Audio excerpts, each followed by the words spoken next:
What's up, everybody? I'm Aslan Hajavandi. That over there, that's Corey Clark, lead writer for Warchant.com, the ultimate Seminoles sports source. Why don't you go ahead and download our app on mobile, whether it's iPhone or Android, and hit the thumbs up, because we just caught the fastest man alive. I still think you're the fastest man alive to me, Marvin Bracy. Thank you, man. I appreciate it. World Championships, but hard to get this guy, but he's taking some time out, busy man out of his schedule to come and hang out with us here on the program. Marvin, thanks so much, man. How's life right now? What's it like being the second fastest man in the world, I guess, silver medalist at the World Championships? Well, first and foremost, man, I definitely appreciate you guys having me on the show. And as far as being the second fastest man, it's bittersweet, to know I could have won the race. But I'm still thankful that I was able to go out, compete healthy, and get my first global medal. Marvin, we'll get back to your Florida State days in a bit, but I wanted to talk, and Aslan did too, about there was a pocket there after you turned pro, maybe 3 or 4 years after you turned pro, where you started concentrating more on football. What led to that? I know you came to a pro day maybe 4 or 5 years ago. I know you hooked on with the Colts for a bit and the Seahawks for a bit. What led to that? We all know you were a football player, but that's not the route people take to go back to football 4 or 5 years after the fact. How much time you got? Plenty.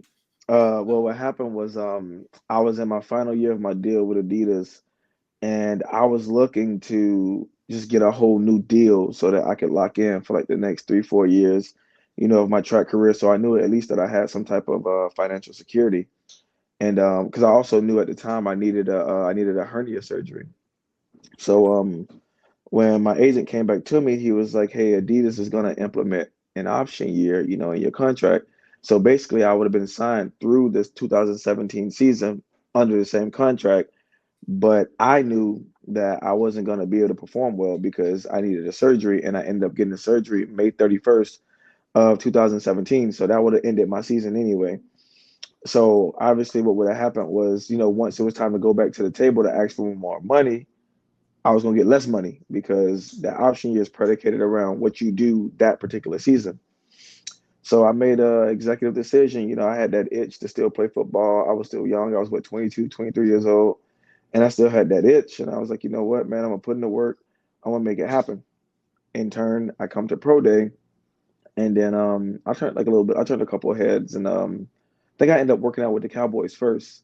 And that didn't work. They didn't sign me. And then that's when the coach ended up calling me in for a workout. And that's kind of how the ball got rolling. Okay. All right. So you said you missed football. I guess this seems like maybe it was even as much a track decision as a football decision, but how much was football kind of always dancing in the back of your head those first 3 or 4? I mean, now you're like Aslan said, you're a silver medalist. You made the right decision. But what was it dancing around in the back of your head back in 2016 and 2017? Man, even when I left, you know what I'm saying? Like, I always went back to the program. They always welcomed me back. I was on the sideline for a couple games there. I stayed in contact with some of the coaches and obviously a lot of the athletes. And I always thought about playing, but at the time, man, I made a decision to leave, Florida State because the money that they offered me, and I got family to take care of. You know what I'm saying? I was raised by a single mom with 2 kids, and my dad's been gone 18 years. So at the time, I made an executive decision to, take the money, prolong my career, and take care of my family. So it was always in my mind, and then right then and there, it was the golden opportunity. It was like, I'm still young, I can make it happen. I can get on a team and go through the process or whatever. So yeah, it was always there. Marvin, I mean, again, to celebrate what you've accomplished is really to kind of appreciate how you got there. And Corey's point about you going back into football, you mentioned that you had to have a hernia surgery. I mean, nothing is guaranteed. I mean, there's no guarantee that football is going to work out, that you're going to heal properly, and that you would be able to regain your speed. I mean, what was that sort of moment like getting back into, I don't know, like track shape? Or, I mean, how much of a struggle did you have with confidence, or did you always kind of believe in yourself that this would work out? See, the confidence was never my problem. I might have had too much, to be honest with you. That's why I chose to go and play football and then decided to, this ain't working out. I'm going to go take over track and field. But as for me, man, I think I ended up going up to about 187 pounds or something like that. It's the heaviest I've ever been. So to get back to my track weight, I literally ran 2 miles every day for 2 months until I could feel it, kind of shedding off me. And I got back down to about 170. And then I think my first USA Indoor Championships was 2020. I got second, but I ran like 6:49, which at the time was my second fastest time of my career. And I had ran that 3 years after being removed from the sport. So obviously that turned some heads, and that's kind of how I got signed with Nike. Yeah, I When think you your story is interesting, Marvin, because you didn't just try football, but you were still dabbling in track. It seems like you were kind of gone from the track. Yeah, I was Were no, you I gone was from the track just till from 17 to 2020? yeah, I didn't run a race. Yeah, I have no races between 17 and 20. So that has to be I can't imagine there's another podium finisher out in Eugene this week or last week too that just took 3 or 4 years off in the middle of their prime, in the middle of their peak. How rare is this for what you Well, did to do? I actually one up you. My training partner, Trayvon Bromell, we both made the Olympic team together. He actually had an Achilles surgery. So he still raced, I think, 2017, 2018, and like once in 2019. But he kind of has a similar story, but I completely took off, like had nothing to do with track and field, wasn't interested, was trying to make football happen. But man, it's listen, man, I give all the glory to God, man, because I definitely couldn't do this by myself. how does the transition start then, Marvin? Like, do you reach out to somebody at USA Track? I mean, do you reach out to the Olympic Committee? I mean, do they believe that that you've taken this time off and you still will be fine? How do you eventually make that transition back to like, all right, I want to dedicate myself to being the fastest man alive? No, it's actually a lot more simple than that. I reached out to my old coach, who is a guy named by the name of Lance Brahman. I reached out to my old agency, and I just kind of like mended the relationship. Just told him like I was coming back, and this was my plan, and this is what I wanted to do. And so I ended up going back to Coach Brahman. I ended up getting back with the same agency, and then just from that point, like I'm unsigned, like I don't have a contract when I come back. So I'm basically freelancing, and like I said, I went to the American Championships and I ran 6:49. Like I said, at the time, it was my second fastest time of my career. And then that's when Nike came in and was like, "Hey, man, we're gonna offer you a contract." And they offered me a contract, and actually, I'm now in the last year of that contract, which is a great thing. It's a good time to run what you ran A in great Oregon, huh? time. It couldn't have listen. It couldn't have come at a better time. This So it, how much pressure was on you then, Marvin? I mean, did you feel the pressure? I mean, because I mean, not only establish yourself back to the nation and getting to the world, but just to really get your career back onto that sort of high trajectory that you always had in mind for yourself. Well, honestly, it really wasn't. I won't even say it was pressure. It was more so. It was more so motivation. You know what I'm saying? I knew that at 22 years old, I had made an Olympic team. And so I knew that and then back then, I can be honest and say that like my off the track life didn't resemble that of a professional track and field athlete. What did? I didn't know at the time. So it was all trial and error. So everything I had done up until my career, up until the Olympic team, was just pure talent. A great coach and some talent. And then when I walked away and came back, like how like you see when you lose something, you kind of start thinking about all the things you could have done differently. And so I promised myself once I came back, I was going to do so many things different. I was going to, be more professional when it came to track and field. And that's kind of how I got to where I am now. I changed so many things. I sacrificed so many things to be back to where I am. What were you like doing? what? What do you think you sacrificed? Was it just Just hanging out with I mean, friends? yeah, at 19, think about it. 19 years old, man, I had more money than I knew what to do with. I come from that. I mean, I was raised on like Section 8 and food stamps. Right. I don't think I had ever lived in a house or had my own room until I got to Florida State, in which we still had an apartment, but I had my own room. So when I turned professional, they're paying me to run fast, and it's coming so fast. The lifestyle is different. You don't have class from 8 a.m. to 1 p.m. and practice all day and tutoring and treatment and film study. You don't have that. You go to practice at 9, you're probably done at 12, 1 o'clock, your day is over. And I was back home in Orlando. So, I mean, it just wasn't very conducive to what I was trying to get done.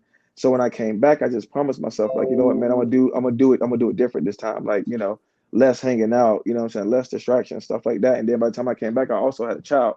So, he's 4 now. So I had a child, so that was even more motivation to, get this thing going. You kind of look at life through a different lens too, not just with a child, which obviously helps that, but you had to be humbled. Like I assume from the time you were 12 or 13 years old, maybe before that, people were telling you how awesome you were. You were one of the fastest kids in the state. You could play football. You could go to the NFL. You could be in the Olympics. Then you make the Olympics. You get a scholarship to Florida State. Then you make the Olympics. And then a year and a half later, I don't know where the paycheck is coming from. or 2 years later, you're like, what in that can, so when you went back into track, how humbled were you? And how much did that help being like, it's not just being fast. There's a lot of really fast dudes out there. I've got to change kind of the way I approach this sport. Man, extremely, man. It was in hindsight, it was exactly what I needed. You know what I'm saying? Everything I won't say came easy because, man, I come from humble beginnings. Sure. But everything came so fast that I didn't really process it, and I didn't really enjoy it, how I was supposed to. And so when it was all taken away from me, I realized that there was so much more out there. So, I took it upon myself to go get it. Hey, you can sit down. To me, Aslan and Marvin, it's a really cool kind of, I don't know if you've ever been an underdog, but I feel like because you've always been, again, like I said, you were a 4-star football recruit at Florida State when they were awesome. You ran track at a high level. But I feel like going into 2020, you were an underdog. Oh, yeah, and people had forgotten about you, right? Yeah, I mean, the track and field is an ever-evolving door. Yeah. This thing is going to, listen, people are getting faster by the day, by the time. So think about this. When I went out of the sport in 2016, Christian Coleman had got 5th or 6th at the Olympic trials. He still came to the Olympics for the relay. I think he got 5th or 6th for the Olympic trials. And then in 2019, when I decided I was coming back, he was the top dog. He had won the world championships when the time was like 9:76. Right. So I watched him get better over time, and then new people come in the sport and filter in and filter out. And so it's an ever evolving door, man. And you really can't, be forgiven years. You can't be giving up years like that. Like it's very rare that somebody give up those years and come back and get it all back. So I really wasn't, like you said, I really wasn't an underdog until I came back. And then it was always, okay, well, Bracy ran good indoors. What can he do outdoors? Okay, well, Bracy did this. Well, Bracy did that. Can he run fast when it matters? Well, I did. Is there politics involved in this sport, Marvin, trying to get back to where you're at? And yes, this track probably has the most politics, but one thing they can't override is running fast when it matters. If you do that, you always have a place in the sport. They can't close the door on you unless you just do something that gets you blackballed, but that rarely happens. What was that moment like? Because I'm sure you visualized it. You thought you were going to be the gold medal winner. You thought you were going to be the world champ, and you ran a good race. And literally, I guess it could have been just 1/1000th of a second closer. I don't know. What is it? 200ths of a second he got first? Yeah, 200ths of a second. Yep. But the fact that you're right there as running with the fastest people in the world, what was that moment like after you get over the initial maybe pain of not winning to call yourself a silver medalist? It's still surreal, man. Like I'm a part of history now. We swept for the 3rd time. Yeah. In the history of the sport. The last time was 31 years ago. I wasn't born when that happened. Right. That was in like 1991 or something. So for me, man, like it's still surreal because these are the things you dream about. Like I've had countless dreams of me winning that race, but at the end of the day, man, like I'm etched in history forever. Like as long as track and field is a thing, they have to talk about that. My name has to come up, with being a medalist. And so it meant everything, man. It didn't really feel real because it's something that you work so hard for. Like you work hard for 9 seconds, just 9 seconds. You know what I'm saying? So it's unreal because it comes at you so fast. Like everything was a blur. So what happens now, Marvin? I mean, you finished 2nd in the world. What's the next 12 months, 18 months, 2 years look like for you? Oh, well, this is actually like typically these championships are at the end of the season. So then people are kind of like unwind, go on vacation, get ready for next year. This is the middle. So I still got about 5 or 6 races to run after this. And actually today we run the first round of the 4x1 relay. So it's still going up. Are you the anchor leg? Yes. Okay, smart. Now I wanted to go back to 2013, man. You just happened to leave to start your professional track career, which we all understand. Did you know at the time, hey man, I might be leaving the best college football team of all time? Like in looking back in hindsight during that season where you're like, man, maybe I should have stuck it out one more year because this looks like a lot of fun. Like I said, at the time, when I made the decision, it was a lot of emotion going into that decision, man. I just felt like, I came in to do a job or do a service or whatever. And like just the conditions in which I was being treated, I didn't like it. I pulled my hamstring the first day of like football camp, and I was back practicing within like 2 weeks, and I was maybe 80, 85%. And that's when I realized like how tough you really need to be, to make it in that game. And I still stuck it out. I practiced every day, did what I had to do. And then like the day before, 2 days before the first game is when they told me they was gonna redshirt me. And I'm like, well, shit, if y'all was gonna redshirt me, I could have just healed up and got, healthy. Right, Like right. if I wasn't gonna play, like what was the purpose of me being out here? And so, that kind of stung a little bit, but I just understand that that college is a business, man. And these people jobs is predicated around us playing good and and being out there. And so, that happens. And then I get through the season, I'm on a practice squad or the scout team. I get through the season, healthy. Track comes around, and like the first race outdoors, I end up pulling my hamstring again, same one. And then I'm like, all right, something got to give. Like I clearly wasn't like, back to normal. And then me and the track coach at the time kind of had like a little spat in which I just felt like I was disrespected, and on top of that, I was on a football scholarship. So it's like, I'm not asking for preferential treatment. I'm not asking to be treated like the best thing since sliced bread. I was just asking for like some respect, especially from somebody who's got the #1 sprinter in the country for free. Right. So, I just felt like, what I'm saying, like the respect factor wasn't there. And I was like I said, the opportunity to go pro actually came in high school. I turned it down to come to Florida State. Yeah. I And feel like, then go ahead. No, go ahead, Marvin. I'm Oh sorry. no, Go and ahead. then I was gonna say, and then on top of that, the initial offer went up when I decided to call them back. Like, hey, I'm ready to do this. They offered me more money. I was like, I got people to take care of. I'm out of here. So yeah, at the end of the day, I did think, man, I was a 19-year-old kid. Like, yeah, obviously, it played in my mind. Like, damn, maybe I should have stayed. Maybe I should have stuck it out a year. But like, I'll be damned if I get treated, any other kind of way when I can go and kind of be my own boss. Right. I feel like publicly, Jimbo Fisher kind of said the right things. He seemed very kind of supportive of you and your talent and your endeavors. But do you feel like he heard you and understood kind of like what your potential was and the gifts that you kind of possessed? Yeah, no, listen, man. Even that's one of the reasons why, he's one of the main reasons why I went to Florida State. Man, I love Jimbo. Like Jimbo was, man. Obviously he's a hell of a coach. He came in and got the job done, man. I got shout out to Jimbo for that. And he did hear me. We sat down and talked about it. And at first, like he wasn't really, he didn't want me to walk out the door, but he understood, the decision that I had to make. And like I said, man, it was a lot of emotion in that decision at 19 years old, man. I was running high off emotion. So, it was kind of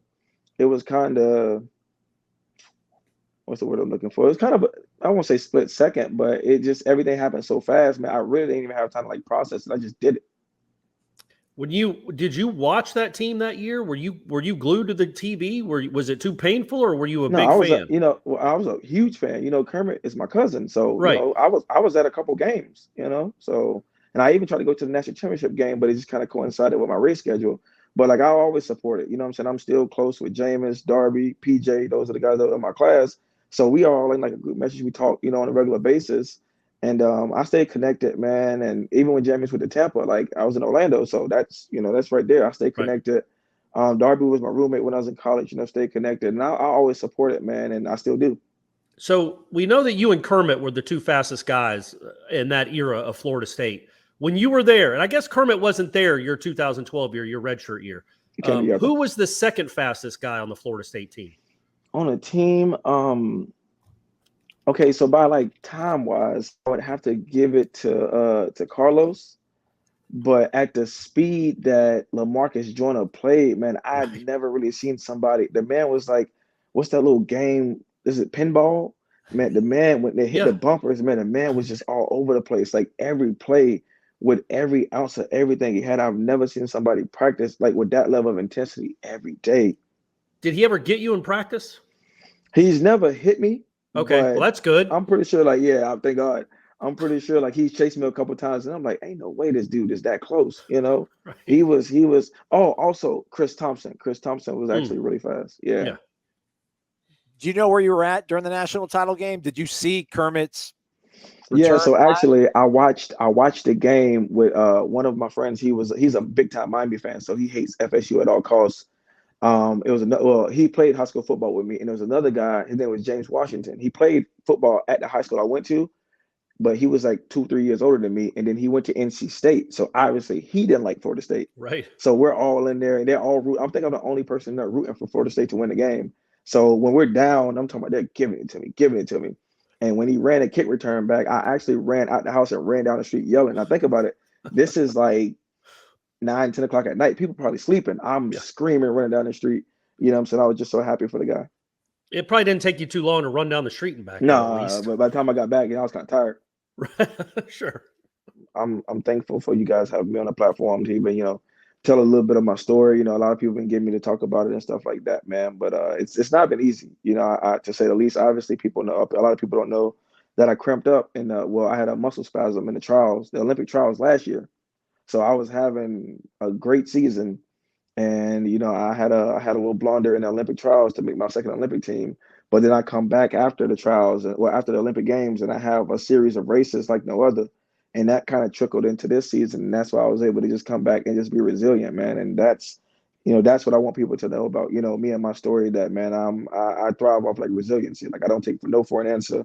There's no plan B, so I'm going to figure it out at some point. Like I just need time. It's a cool story, man. It's a cool story for you to do how you left Florida State, chasing the professional dream, have some success, but not a ton of success, quit the sport completely, and now come back and be one of the best, literally one of the best in the world. You got to take pride in that. I mean, your family, everybody has to take a lot of pride. Yeah, big time, man. It's been like, especially the ones that are closest to me, that know, what I've been through, over the past couple of years, especially with trying to, make the NFL journey happen and just getting the door slammed in my face. So, I feel like, and that big, huge thanks to Pete Carroll, the Seahawks organization, Chuck Pagano, the Indianapolis organization, for just giving me the opportunity to sign my name, on an NFL contract. I'm gonna tell my kids that I was a starter later in life. That's gonna be a lie, Sure. but they don't know the difference. It was just nice to, to somewhat make that dream a reality. I can say I've been in some NFL training camps and I see what these guys go through. And then I took, what I learned, through there, and just the process and how, certain people like Russell Wilson approach coming to practice every day. And I just kind of implemented that in the track. And I just, I come in, I try to get better every single day at something.